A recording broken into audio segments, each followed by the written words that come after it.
నల్గొండ జిల్లా మరిగూడ బైపాస్ వద్ద 4 ఏళ్ల క్రితం ప్రారంభించిన పైవంతెన నిర్మాణ పనులు నత్తనడకన సాగుతున్నాయి. గుత్తేదారు అధికారుల నిర్లక్ష్యంతో నిర్మాణ పనులు ఒక్క అడుగు ముందుకు సాగట్లేదు. ఫలితంగా నార్కట్పల్లి అద్దంకి హైవే మీదుగా వెళ్లే ప్రయాణికులు నరకం చూస్తున్నారు.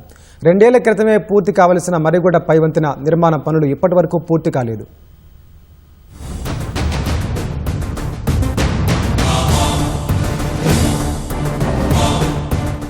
ఈ కూడలి మీదుగా నిత్యం వేలాది సంఖ్యలో వాహనాల రాకపోకలు సాగుతుంటాయి. నార్కట్పల్లి అద్దంకి వెళ్లే వాహనాలన్నీ నల్గొండ మర్రిగూడ బైపాస్ నుంచే వెళుతుంటాయి. హైదరాబాద్ నుంచి వయా నార్కట్పల్లి నల్గొండ మీదుగా గుంటూరు అద్దంకి వెళతాయి. పైవంతెన నిర్మాణం పూర్తి కాకపోవడం, ఇరుకైన రహదారులపై ప్రయాణం చేయడంతో నిత్యం ట్రాఫిక్ సమస్య ఉత్పన్నమవుతోంది.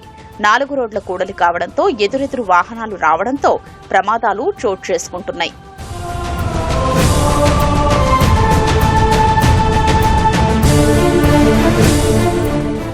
రహదారుల వెంట ప్రమాదాలు జరగకుండా ప్రయాణాలు సాఫీగా జరిగేందుకు గత ప్రభుత్వం నల్గొండ మర్రిగూడ కూడలి వద్ద పైవంతెన నిర్మాణానికి శ్రీకారం చుట్టింది.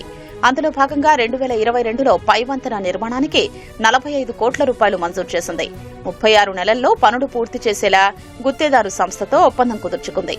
ప్రభుత్వం మంజూరు చేసిన 45 కోట్ల కంటే అదనంగా మరో 20 కోట్ల రూపాయలకు పెంచారు. ఇంకా తారు రోడ్డు పనులే ప్రారంభం కాలేదు. 20% వరకు వంతెన పనులు అసంపూర్తిగానే ఉన్నాయి. పర్యవసానంగా ప్రయాణికులు తీవ్ర ఇబ్బందులు పడుతున్నారు. దీని పని పక్కకు పెట్టి ఇంకో ఫ్లైఓవర్ అని చెప్పి ఇంకోటి వేపిస్తున్నారు. దీంతో నల్గొండ పట్టణ ప్రజలు కాక ఇటు హైవే మీద పోయే ప్రజలు కూడా చాలా ఇబ్బందులు గురవుతా ఉన్నారు. ఈ సర్వీస్ రోడ్లో గతుకుల కారణం చేత చాలా వరకు వాహనాలకు ప్రమాదాలు జరుగుతున్నాయి.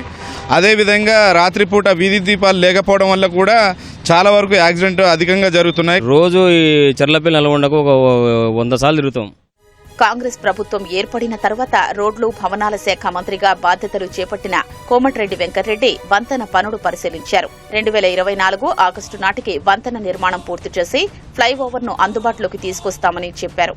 స్వయంగా సంబంధిత శాఖ మంత్రి చెప్పి 2 ఏళ్లు గడిచినా ఇప్పటి వరకు ఫ్లైఓవర్ పనులు పూర్తి కాలేదని స్థానికులు చెబుతున్నారు. అధికారులు, మంత్రి చొరవ తీసుకుని త్వరగా పనులు పూర్తి చేయించాలని వాహనదారులు కోరుతున్నారు. రోజు ఒక 500-600 కిరాయిలు అయితే బండి ఖరాబ్ అయినప్పుడు చేపిస్తే ఒక 1000 రూపాయలు 1500 దాకా కిరాయిలు అవుతుంది. దానికి ఛార్జ్ అవుతుంది. ట్రాఫిక్ ఇబ్బంది ఉంది, వచ్చిపోతానికి చాలా ఇబ్బంది ఉంది. బైక్లకు ట్రాఫిక్ 5-6 సంవత్సరాలు అవుతుంది. ఇంక వేడ పూర్తి కాలేదు, సగం కూడా కాలేదు. వర్క్ అసలు ఏం కాలేదు, వర్క్ పూర్తి కాలేదు. ఇప్పటికైనా రోడ్డు భవనాల శాఖకు సంబంధించినటువంటి అధికారులు, మంత్రి వీళ్ళందరూ కూడా రివ్యూ మీటింగ్ ఏర్పాటు చేసుకుని త్వరితగతిన ఆ ఫ్లైఓవర్ని పూర్తి చేసి ప్రజలకు ఉపయోగంలోకి తేవాలని చెప్పి కోరుతా ఉన్నాం. ఎందుకు ఇంత నిర్లక్ష్యం చేస్తున్నారు అధికారులు? సార్కు చెప్తలేరా మరి ఏంది? కానీ ఆయన చూస్తున్నాడు కదా, పోవడం రావడం. పోయేటప్పుడు అంటే ఆడంగా పోతున్నాడు, వచ్చేటప్పుడు అయితే ఖచ్చితంగా తెలుస్తుంది కదా. ఈ హెలికాప్టర్లో తిరుగుతారు తప్ప రోడ్ల మీద తిరుగుతలేరా? మరి ఎందుకని ఇంత మమ్మల్ని ఇబ్బంది పెడుతున్నారు? జరుగుతూ ఉంది. దాని ద్వారా ప్రజాధనం దుర్వినియోగమే కాదు, ప్రజలకు కూడా యాక్సిడెంట్లు పెరుగుతున్న పరిస్థితి ఉంది. కాబట్టి ఫ్లైఓవర్ నిర్మాణం వెంటనే చేపట్టాలని చెప్పి మేము డిమాండ్ చేస్తా ఉన్నాం. ఒక్కోసారి కొద్దిగా చాలా వరగబోతున్నాయి. లారీ కూడా మన పడబోయింది. స్కూల్ పిల్లలకు చాలా ఇబ్బంది అవుతుంది. ఇది తొందరగా వేయాలి, వేయకపోతే చాలా డేంజర్ అన్నట్టు. పైవంతెన నిర్మాణ పనులు తుది దశకొచ్చాయని, పెండింగ్ పనులు వేగవంతం చేసి వంతెనపై నుంచి రవాణా సౌకర్యం అందుబాటులోకి తీసుకొస్తామని ఆర్ఎండ్బీ శాఖ అధికారులు చెబుతున్నారు.